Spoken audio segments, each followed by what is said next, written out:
So this was day one, 693 kilometers, 19.1 kilowatt hours, 9 hours, 28 minutes. I'd say the average temperature was about 20 degrees Celsius on day one. Day two, 660 kilometers, 20.3 kilowatt hours consumption, about 8 hours driving time. It was less cold this day, but the consumption was higher because there was faster roads. And I didn't care. On day one, I rarely cared about consumption. I was trying to get the best consumption possible. But I did go fast from Rovaniemi to Kampela because I got to the 50 kilowatt charge in Rovaniemi then. So eco driving actually went out the window in Rovaniemi. 8 hours, so 8 hours, 9.5 hours driving the first day and 8 hours second day. That's excluding charging time, so that's just sat at the wheel driving. That is my drive in comparison to the UK. That is how far you'll drive in the UK. It's a famous drive this in the UK. Lantern to John O'Groats. It's you can't possibly drive any further in the UK than that. That is the longest stretch. So that is basically what I've just done, only in Finland. So this section was troublesome. Where the Sodankula is somewhere. Is it here? Is that Sodankula? Yeah, Sodankula's about there. So this section, that was difficult, as you've seen in the video. Turtle mode came on. So excluding that section, and even if, so I only had difficulty because I started at the very top of Finland, but I still made it. Technically, I should have made it fine. I made it with 5% state of charge. That's not unusual. That's to be expected. So I drove super eco, and I got there with enough charge. So it was through no fault of my own I had difficulties. It was the car going into turtle mode at 9% state of charge. What's that about? That's weird. You normally get turtle mode at like 2% or 3%. Normally in EVs, that's like, or even around about 10 or even less. So 9%, that's weird. Certainly, I've never heard of it showing up above 4 or 5%. So it wasn't my fault. All right, it was the car, and I'm not blaming the e-niro either. I'm blaming the charging network. 5 hours driving I done in the car in minus 24. That's crazy. Well done to the e-niro for doing that. I doff my cap. That was impressive. So if the temperature had have been minus 12 like it was planned, wouldn't have had any problems. Unexpected, that minus 24 for a very long stretch. It was minus 24. That hurt us. That hurt us big time. If you were going, I mean, Utsjoki is a tiny little village. Nobody goes there. So most people go to ski resorts, which are much further south. Saariselkä, which is here. Levi, which is around here. All the ski resorts are like in southern Lapland. Lapland starts there. So most people only go like up here or even like Ivalo and e-niro, which are very northern towns, are there. So no one really goes to this top bit. There's nothing there. So not many people are going to run into those problems, and it was minus 24, but it made it. But I knew immediately pulling out of the village here and I seen the temperature dropping, I knew, I was like, okay, I've got to drive mega eco right from the get-go. Sometimes when you're driving long trips in an EV, you might hammer it first, the first couple hours, and then you're like, then after a while, then you might start driving eco to try and make up some energy. But on this trip, I knew from the get-go, I've got to drive like super eco and use hypermiling techniques if I was going to make it. And once I'd got past Vorzo, the little village, once I'd got past there was no more even slow charges. There's a few slow charges along the way, and I could have used it in an emergency, but then you get to a point where like there's nothing, and then you've just got to go for it, and if you don't make it, you're screwed. You've got to get a tow truck. So I went past the point of no return, and then I was all in then. And thank God I made it.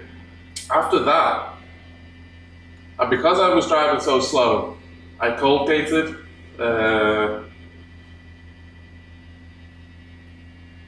Yes, as I was checking the. I've done like it was 5 hours driving super eco. And the battery was freezing. Because I was driving so eco, the battery wasn't warming up. The e-niro, the battery is so efficient. There's not much heat goes into it. It's certainly at -20. So the battery was still very, very, very cold. So when I got to that charger in Sonancula, I could only get 24, 25 kilowatt speed. It's only a 30 kilowatt charger. Anyway, I even cold gated on a 30 kilowatt charger. How about that? So,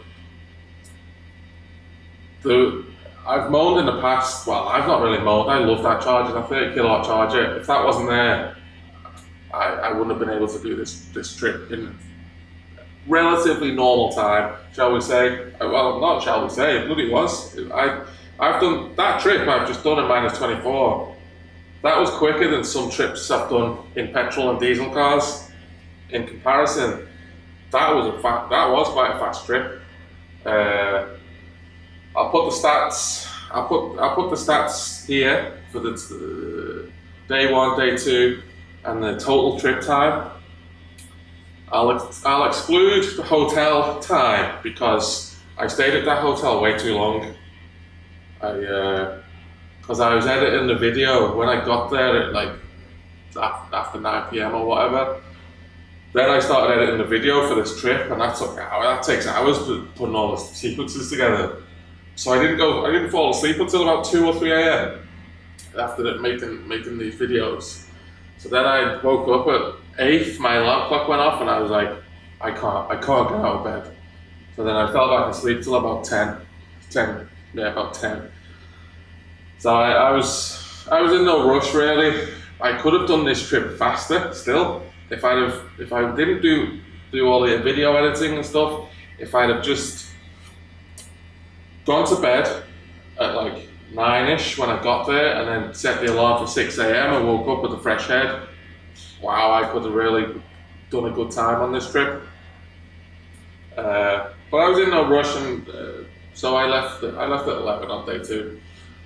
Well, even that, I got back here at 9 p.m. So it was 36 hours, including the hotel time.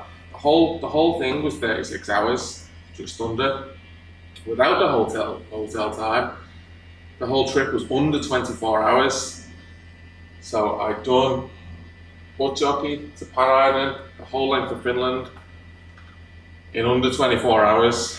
So if you had like a co-driver that could share the driving, if you've done like 12 hours each, one slept while one drives, if you were in some sort of rally or you were setting some sort of challenge.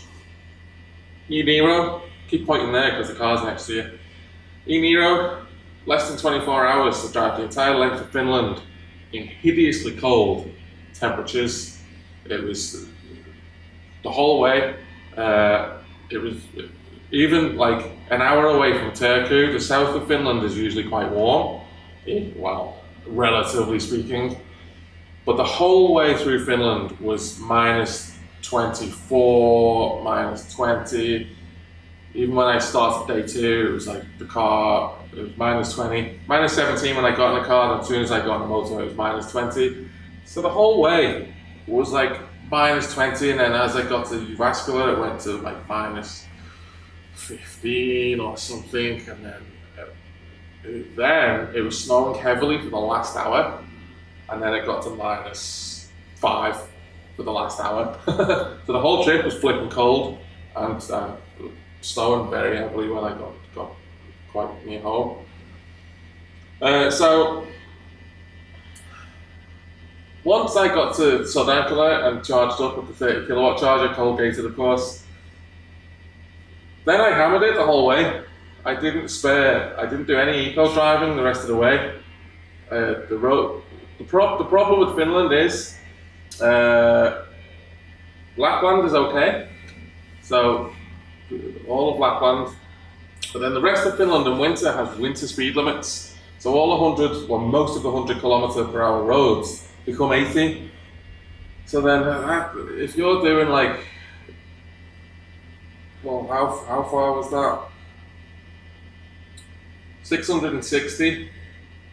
So if you're doing say a 660 kilometer drive, doing 80 it's slowing you down over that amount of time. So that's annoying. In summer it's much faster. I'll do this trip in summer to get a comparison so you see how it is, the difference. And I won't have those speed limits. I'll be able to do 110, and even the motorways, some 120 sections as well. Much faster in summer. So that's why it seems, well, it doesn't seem a bit slow, but I could have shaved a few hours off that journey time. And in summer, this section will be absolutely no problem whatsoever. It was a struggle at minus 24 to get 323 kilometers, but in summer the e-niro can do 500 kilometers, so I could probably even make it to Rovaniemi, you know. In summer I could probably just make it all the way to Rovaniemi. But then I won't coldgate in summer either. If it's 20 degrees, I won't coldgate, because the battery will get a bit more heat in it in summer. So coldgating will be a thing of the past. So it'll go further. I can drive faster, and I can charge faster. So summer's just a whole different ball game. Winter, you've got these issues. So you have to factor them in if you're thinking of doing a big road trip. If you're in Norway where there's chargers flipping everywhere, you don't have to worry so much. But the charging infrastructure is a bit poor. Well, it's non-existent in this section. There is no charge network. That doesn't exist. So you may as well be in the 1920s here. It's you go back in time 100 years. So the infrastructure is pretty, I wouldn't say pretty good, but it's much better. Like two years ago when I didn't have an EV, I used to drive up. No, 3 years ago I used to drive up. I placed the order for the Jaguar I-Pace in 2018. I used to drive up and I used to scout out all the electric car chargers when I was driving up in my Audi A4. I used to have a Mitsubishi Shogun or Pajero. I was scouting out all the EV chargers, and it was poor. It was so poor, the network back then. Anyway, I still placed the order for the I-Pace. I was like, oh well, I'm sure the network, the infrastructure will improve. It didn't. It didn't for a while. But last summer it did. Right. Last summer, some new chargers came along the way that just made it. I mean, around Helsinki, Turku, Tampere, Jyväskylä, you're all right going to the main cities in the south, no problems. But then this used to be a bit of a difficult leg. There was one charger sort of halfway. So if someone was on that charger, you were in trouble.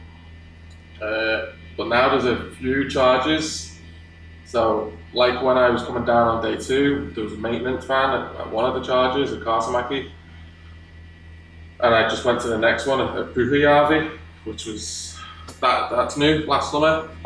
So it's improved quite markedly the network, the charging infrastructure since I first started driving EVs. So now it's easy. You can just put the pedal to the metal all the way from Rovaniemi. There's 6 CCS chargers in Rovaniemi at my last count, and then plenty of chargers all the way. So you've got redundancy now. You never used to have redundancy driving. If a charger was out of commission, you were in trouble. But now you can make it quite easy. Am I happy with the e-niro on that drive? Yes, I am. I think it's a brilliant car. It's a brilliant EV. The e-niro is a better EV than the Jaguar I-Pace. It's a better EV. The I-Pace was a better car. It was faster, more powerful, 4-wheel drive, had a tow bar. I-Pace was a better car, but the e-niro is a better EV. It's a brilliant EV, and it's a very good car. I'm very happy with the e-niro. Would I do that drive again in those temperatures? Yes, I'm doing it in a week. I'm driving back up in a week. A week and a half. I got to do the drive all the way back up. Same drill. So that didn't put me. That whole incident didn't put me off. I should have made that easier than I did. It was the extreme cold with the turtle mode appearing, so those problems are sort of connected. If I get on a drive up, if I get to Rovaniemi or Sodankula and the temperature, now I know, now I've got a baseline figure. So if I get up here and the temperature's minus 25, I know I'm not going to make this leg comfortably or at all, depending on the wind. If there's a northerly wind or headwind, I know I won't make it. If there's snow on the road and it's minus 20 with the rolling resistance, I know I won't make it. And if it's minus 25 with the cold, I know it'll be too stressful. I'll be expecting turtle mode to pop up at 9% again. So if it's that cold next time, I will plan an AC charge. I'll go to Ivalo or e-niro, where there's 22 kilowatt AC chargers. I've got the 11 kilowatt onboard charger in the e-niro, so I can. I've got to flip back so the screensaver doesn't come on this projector. So if it's super cold next time, I'll plan AC charging stop.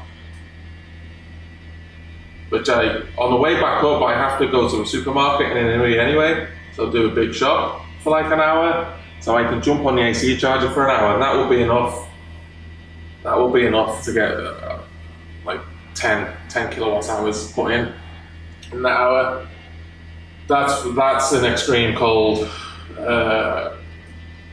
If it's like minus 5, minus 10, and quite often the wind is blowing from the south to the north, so quite often going up I have a good tailwind, so the consumption is better.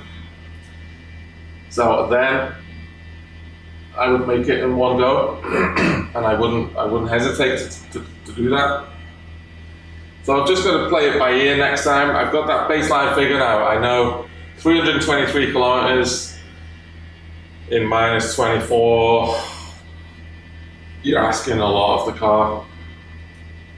So now I know. Don't push it any more than that. That's a good reference point now that I've got, that I didn't know before. So now I shouldn't get in any trouble knowing that. You just keep an eye on temperature. Because I've done 350 kilometers from that charger.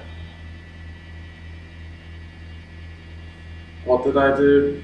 Yeah, I've done that before. I've done from that charger to Ultra before.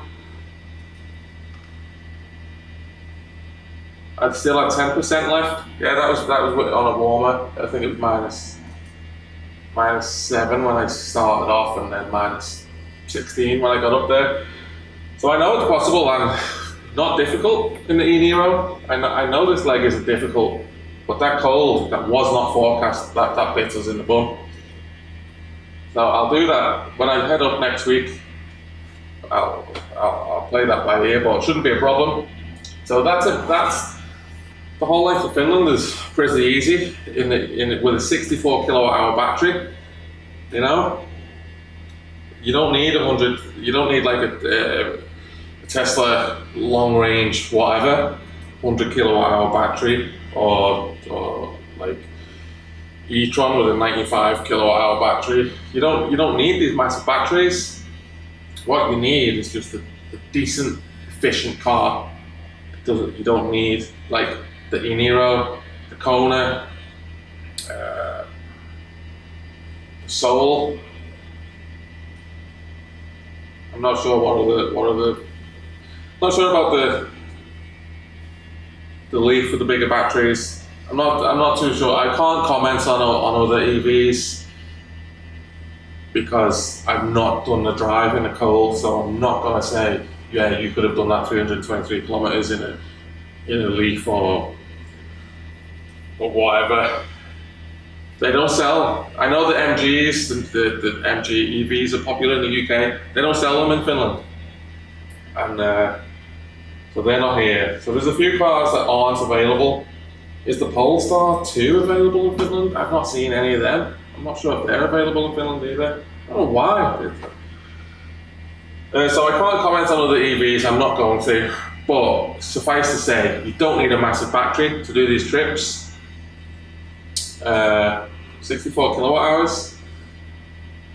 That's all you need. You might do it with less if you've got a more efficient EV. Well, you'd struggle to get more efficient than the e-niro. That is. I know, like the Model 3, possibly a bit more efficient, but that e-niro doesn't look that efficient. The body shape doesn't look aerodynamic. It looks like your normal sort of estate wagon car. It beggars belief how that thing gets such good efficiency. It defies physics. I don't know. You just gotta say kudos to Kia and Hyundai for what they've done to make these EVs. It's not even a purpose-built EV. It's a petrol car with the engine bay in it. Looks just like an engine bay in a petrol car. They've just customized like an aluminium mounting plate to mount it where the engine goes, and then they've stuck a bloody big battery underneath the under tray. It's not even a purpose-built from the ground up EV. It's just they've just put this great running gear into it, and everything just works well. Everything is made and engineered well in the e-niro. The build quality is fantastic. I know. Well, like I came from the Jaguar, and I was like, Kia. Am I going to regret this decision? A lot of people dismiss the South Korean cars because what they don't know, like they don't understand. I was the same. I was reluctant to get the Kia. I was a little bit nervous, but then in the first week of ownership, I was like, yes, awesome car. Just a brilliant EV, as I say, better than the I-Pace as an EV, well better than the I-Pace. Build quality, comparable to the I-Pace. The I-Pace wasn't perfect, the I-Pace wasn't, you think Jaguar must be like real top drop build quality. Nah, there's rattles in my I-Pace. The seat, when you press the accelerator, the seat used to move backwards and forwards, and it was clunking. Like the seat base or something was a bit broken in it, so there was build quality issues in the Jaguar I-Pace as well. It wasn't all that. So the e-niro, comparable. I wouldn't say it's a luxury car inside. The suspension was great on the I-Pace, the air suspension. This is sort of standard suspension on an e-niro. The inside though, very nice premium feel to the inside of the e-niro. A couple hard plastics like in places, but mostly really nice interior. And even my wife, she got in it for the first time, and she said it feels just like the I-Pace because it's lovely, like double stitched faux leather and nice chrome and piano black trim, and looks nice. It's comparable to, it's better interior than my old Audi. Oh, here's the screensaver. So very nice inside the e-niro, and I would say it's more comfortable than the I-Pace for long trips. In the I-Pace, my back used to be killing me after a few hours.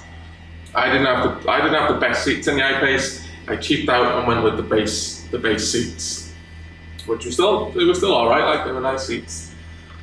But that is possibly the most comfortable car, the e-niro. Doing that, I've done that trip 100 times in so many different vehicles. The e-niro, that is up there as one of the most comfortable and best long distance. I had no aches anywhere, no backache, no arse ache. It's just, you just don't have any aches. It's great. You can get out of the car after 12 hours and you feel okay. Normally I'm like, oh my back or something in other cars, or I can't wait to get out of them. I could drive that more than 12 hours. I could sit in that e-niro more than 12 hours. No problem. Tiredness is the limiting factor here, not comfort. On long drives in the e-niro, the car is superb. The human is the limiting factor. How far you can go.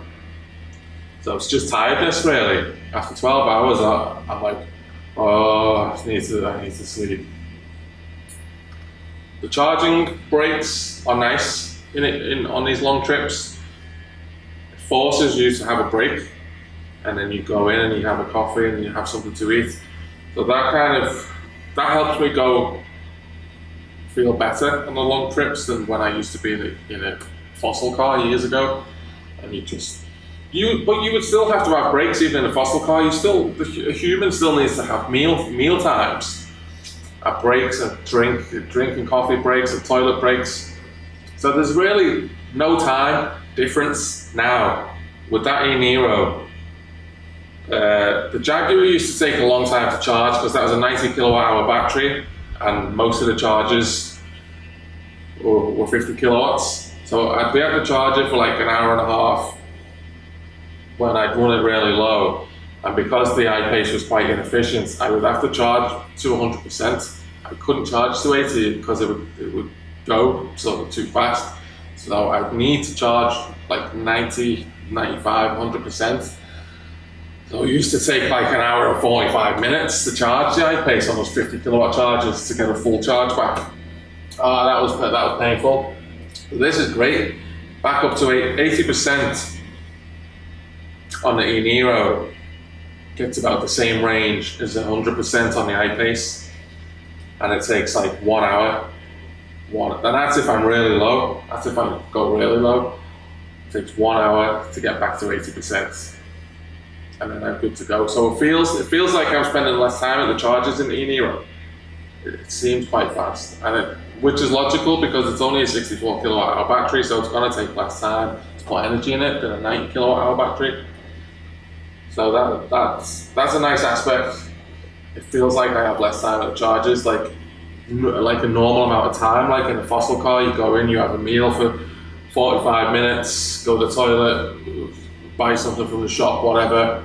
It seems comparable. It seems like for like. Now, the e-niro going all the way up Finland feels very, very like for like as when I used to do it in fossil cars. And those brakes are nice. So that's pretty much all I've got to say on this trip. I enjoyed it, even with the stress, even with the range anxiety going on up here. Still enjoyed it. It was a very beautiful drive, this. Lovely winter landscape the whole way. There's no traffic. There's no traffic problems in Finland, so it's a nice, relaxing, stress-free drive. you know, there's not too many idiot drivers either.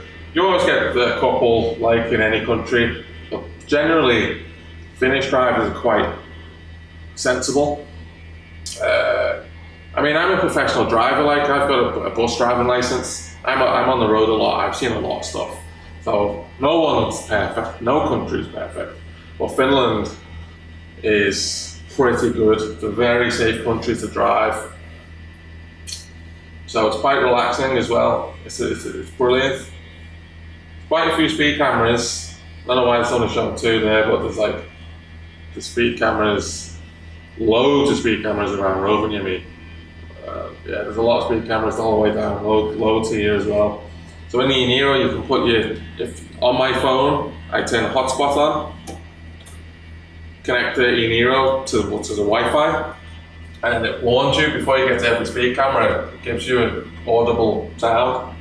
So I don't get flashed by speed cameras anymore. I used to occasionally in the fossil cars, but now, and the Jaguar was okay as well. That had the speed camera warning system, but sometimes it would warn you 500 meters after you've passed the speed camera, so it wasn't perfect. The e-niro system seems much better, very accurate. As you approach the speed camera, it gives you the audible warning every time in plenty of time. That's good. I don't know why the systems are so different in different EVs, but the e-niro works good. That speed camera warning system is brilliant. So that makes it more relaxed, the drive as well, knowing that you've got that covered. You're not going to get flashed by a speed camera. And like, I don't really speed, but with the winter speed limits changing, so you don't know if it's at 80 or 100 on some roads, because in summer they're 100 and in winter they're 80, and some change, some don't. And the road signs are pretty poor. Like it's just, there's not enough speed limit signs in Finland usually. So it could be like 5 kilometers before you get to a speed limit sign. So you actually know what it is.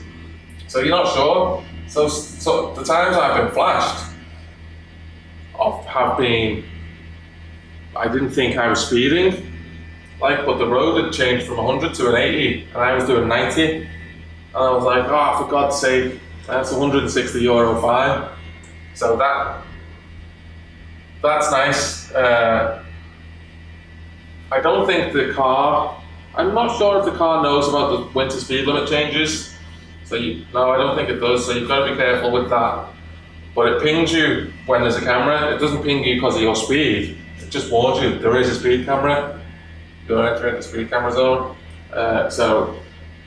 There is it tells you on the navigation, and it counts down the meters to the speed camera. It's brilliant.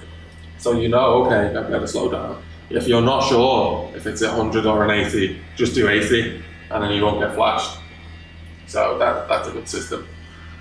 So I'm gonna do, in summer, I've got a trip up to here, and then I'm going to do some of the fjords, so I might make a video on that road trip. And if you want me to do more videos, let me know in the comments, because that was quite enjoyable making the videos. It was nice sort of documenting the trip. So I'm happy to make videos if you want me to do more. If you got any suggestions about what videos you'd like to see, let me know. I'm happy to do them.